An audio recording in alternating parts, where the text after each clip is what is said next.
Sziasztok! Megnézzük, mi a helyzet azzal a szeretett személlyel, aki nő.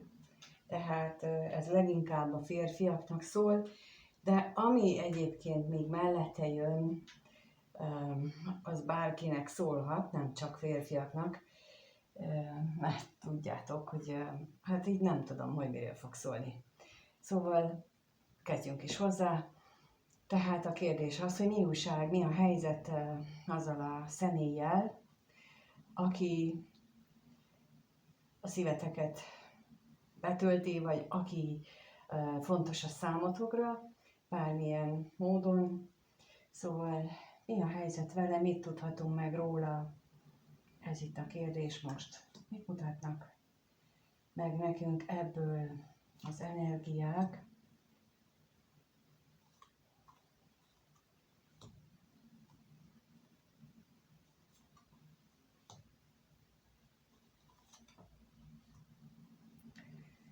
Én úgy látom, hogy ő neki most egy ilyen, hát dacos korszakát éli, mert lehet, hogy eddig azt abban a nézőpontban volt, vagy azt a nézőpontot képviselte, hogy mindennek értelme és célja van, és hogy az élet azt a sors irányítja, és most valamiért talán pontosan a kiábrándultságból ezt hátra akarja hagyni. Tehát, hogy azt mondja, hogy elegem van ebből a hiszekből, elegemből abból, hogy én ezt a sok hülyeséget elhiggyem, és én egy teljesen új dolgot akarok, újféleképpen akarom látni a világot, mert az eddigiek úgy tűnik elég sok vitával, veszekedéssel, önmarcangolással jártak, és hogy például, ha itt olyanról van szó, aki már elköteleződött valahol, és egy másik személlyel is kapcsolatba került, akkor ő például lehet egy ilyenben, hogy ő nem akar mint az égi elrendeltetéssel, meg az égben köttetett érzésekkel foglalkozni, hanem ő pusztán szeretne evilági dolgokat megélni, mert hogy elege van abból a sok kétségből, ami benne van, és legalábbis most úgy tűnik. Na, nézzük a tolvajt.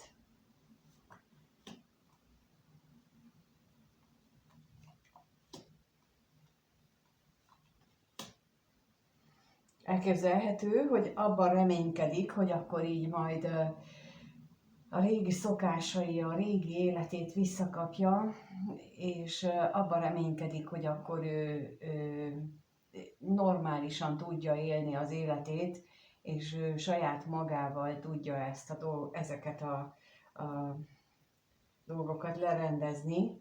Na, nézzük itt még az üzenetet.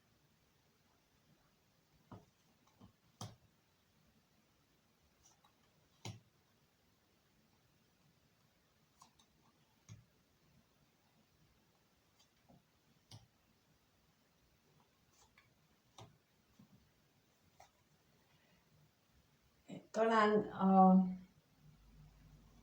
a párja, vagyis ti, talán olyan kommunikációt volt része, ami teljesen elbizonytalanította. Lehet, hogy elmondta neki a másik személy azt, hogy ő hogyan érez, és hogy mennyire az akadályok ellenére is mennyire vágyik arra, hogy együtt legyenek, és hogy nem számít semmilyen akadály,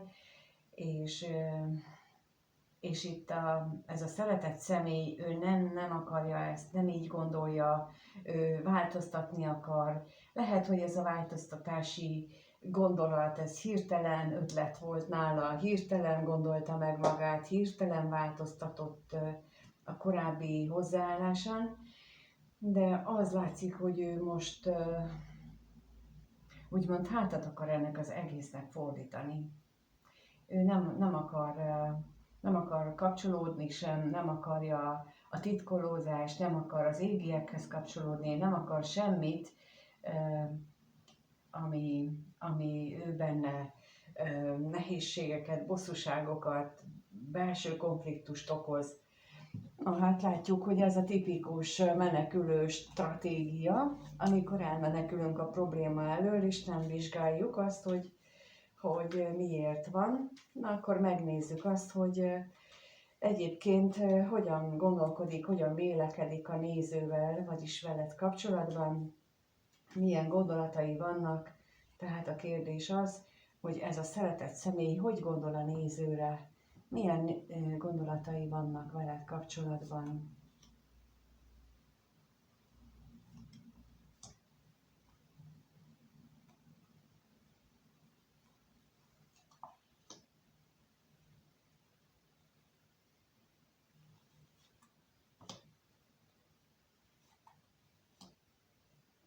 Láthatóan azért annak ellenére, hogy ő úgy éli meg az életét, hogy mindent hátra akar hagyni, és akkor elmenekülni, mégis tele van félelemmel és kétséggel, hogy hogyan fog alakulni ez a távolság kettőtök között. Mennyire fog fájni neki az a csodás múlt, azok az emlékek, amelyek feljönnek, és hogy őt ez a helyzet milyen új szituációk elé, milyen új kihívások elé állítja majd. Tehát akkor nézzük a félelmet, hogy mit lehet itt tudni a félelemről.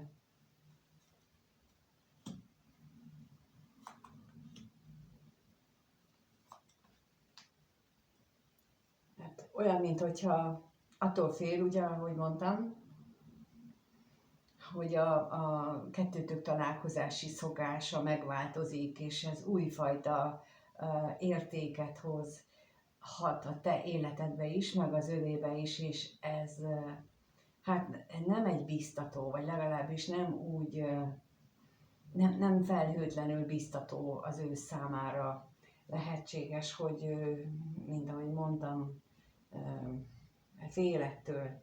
De nézzük itt a gyermeket, mert láthatóan ez is egy olyan, ez is egy olyan téma, amit igyekszik elkerülni.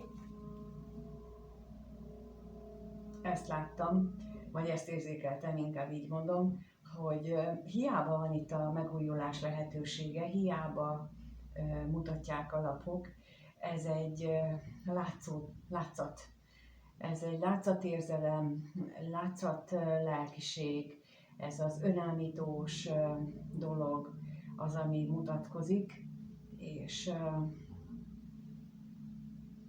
ezt ő nem biztos, hogy így gondolja végig. Tehát valahol a mélyen, a tudata mélyén tudja ő, hogy itt az a megújulás, ami rávár, ha veled való szakítást vagy a következtében, de valahol azt is tudja, hogy ez igazából nem igaz. Hazugság, nem valódi lesz. Erre szoktam azt mondani, hogy itt agyból dönt, bár itt ugye nem jön ki még, vagy nem jött ki, de ez az agyból döntésnek a tipikus megjelenése, tehát hogy neki elege van abból, amit eddig megélt, és nem azt a megoldást keresi, ami valódi megoldás, hanem az elfutók, hátrahagyok mindent, és akkor majd lesz valami dolog. Tehát utána a vízözön ezt mutatták itt a lapok, de nézzük, hogy vannak-e érzései egyáltalán ennek a szeretett személynek, vannak-e érzései a néző iránt, milyen érzései vannak, vannak-e érzései ennek a szeretett személynek a néző iránt.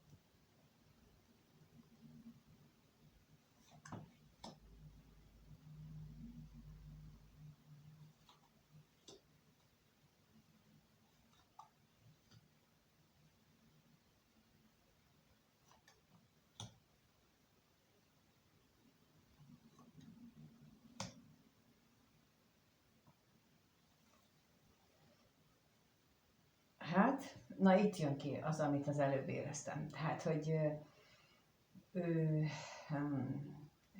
fél a megújulástól, fél attól, hogy ezt a nagy átalakulást, amit megkívánna a jelenlegi szituáció, hogy ezt ő meglépje, fél mindentől, fél, ami újdonság lenne, és ezért inkább agyal, és ezért inkább elkezd gondolkodni, hogy az eszével megoldja a szívének a dolgait.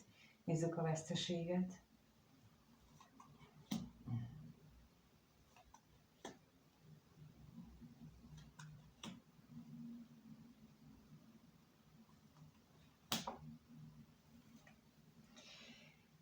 Hát látható az, hogy valahol mélyen tudja veled kapcsolatban, hogy az ő visszavonulása, az ő elzárkózása, az neki fájni fog, az neki nem lesz jó, és az nem is igazi lesz. Mint ahogy azt is tudja, hogy a közös múltatok nélkül egy üresség fog benne keletkezni, és ezt az ürességet, hát mondjuk így, egyelőre nem nagyon tudja logikusan, vagyis nem nagyon tudja a szívével lerendezni, csak legfeljebb logikusan meg tudja magyarázni. Na, nézzük a tolvajt.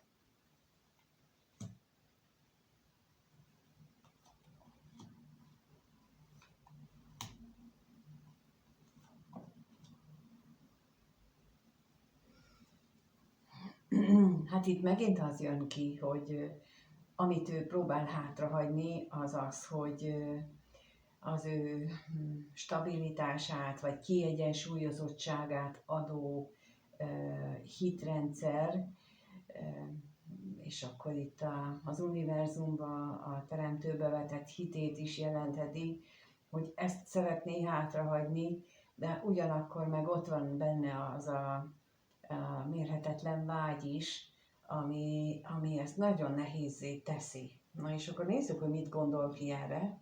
Mi az itt a gondolat? Mi ez a gondolat itt? Mit gondol ki erre?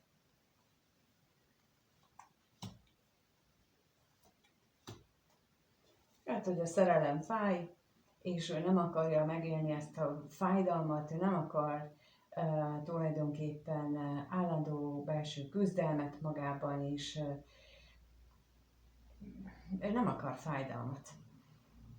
Hát, itt mindenkit el kell szomorítsak. Nincsen szenvedés nélkül öröm, boldogság, jó, szuper jó dolgok. Bárki bármit is mond, mindig mindennek meg kell fizetni az árát. Előre vagy utólag, de meg kell fizetni mindig. És ez a menekülést mutatja megint, tehát, hogy így én nem akarom, hogy fájjon, ezért elmenekülök. Én nem akarok szembenézni a dolgokkal, nem akarom ezt a nagy átalakulást, nem akarok én semmit nem akarok, csak élni egyszerű langyos víz életemet. És itt egy az egybe erről szól. Nem baj, hogyha tudom én, hogy nem lesz ez jó, nem baj, hogyha a vágyaimról le kell mondani, de nem baj, ez csak ne fájjon, mert hogy fájni, és egész életünkben ezt csináljuk. Tehát minden tettünket, minden téves új kapcsolatunkat az okozza, hogy nem szeretnénk magunkkal szembenézni, és nem akarunk megállapítani, hogy mi most miért alkuszunk meg egy méltatlan kapcsolódásban például. Miért alkuszunk meg ott, amikor nem becsülnek bennünket? Miért viseljük el, hogy mi egy hasznos cseléd kategóriába soroljuk magunkat? Lehet ez nő vagy férfi. Tehát amikor a másiknak csak az igényeinek a kiszolgálására vagyunk jók, akkor miért elégszünk meg ezzel, és miért nem mondjuk azt, hogy nekem ugyanannyi jár az életből, mint neki. És nem hagyom magam ilyen módon kizsigerelni, viszonzás nélkül, És itt tényleg arról van szó, hogy amikor viszonzást nem kapunk, szóval, hogy itt ő ezelől menekül, nem akar ezzel szembenézni. Vagy irányodban van benne ez a fajta dolog, vagy pedig nagyon sokszor arról van szó, hogy egész eddig életét egy ilyen hasznos cselét kategóriában élte, és amikor jönne valaki, aki megmutatja neki azt, hogy milyen a valódi párkapcsolat, milyen a valódi boldogság, akkor nem tudja ezt befogadni, mert ő nem akar ezzel szembenézni, nem áll készen arra, hogy ő szembenézzen ezzel, és sokszor lehet azt hallani, hogy hogyan lehet az, hogy ő elutasítja a boldogságot, azért, mert elképzelhetetlennek tartja azt, hogy az létezik, hiszen nem ilyen a tapasztalata. És ezért fél, hogy amit felvillantattál te, vagy esetleg, akkor az egy ábránd, és még mielőtt nagyobbat csalódna, már előtte megpróbál elmenekülni előle, és nem vállalja. Szóval, hogy itt most ez látszik teljes egészében, hogy hiába van itt benne mélyen a tudás, az, hogy jó is lehetne, de fél kockáztatni, fél vállalni a kockázatokat. Na nézzük akkor, hogy mire lehet számítani. A néző mire számíthat ettől a szeretett személytől a következő 1-2 hétben, mert nem tudom mikor csinálok ilyet megint. Lássuk, mire számíthat következő 1-2 hétben a néző ettől a személytől. Fog eljönni? Hát, fog-e közeledni? Hát az a helyzet, hogy nem biztatlak semmi olyannal, hogy ő jönne. Lehetséges, hogy lesznek hirtelen kirohanások, lehetnek olyanok, amikor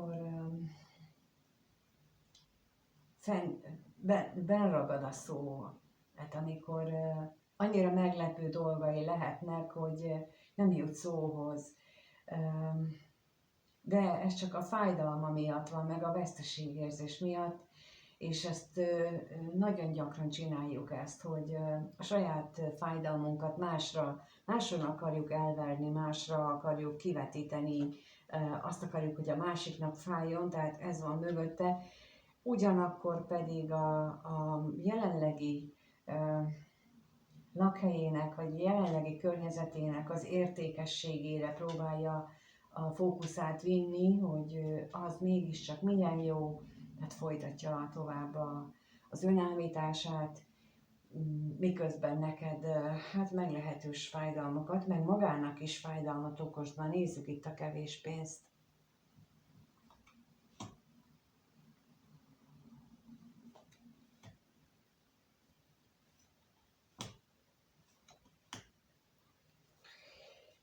Lehetséges, hogy elgondolkodik azon, hogy találkozzatok, de nem mondanám azt, hogy ilyen nagy valószínűséggel. Minden esetre megint csak az jön ki, hogy továbbra sem bírja elképzelni azt, hogy ő valami őrült nagy átalakulást belefogjon. Na, nézzük itt a veszteséget.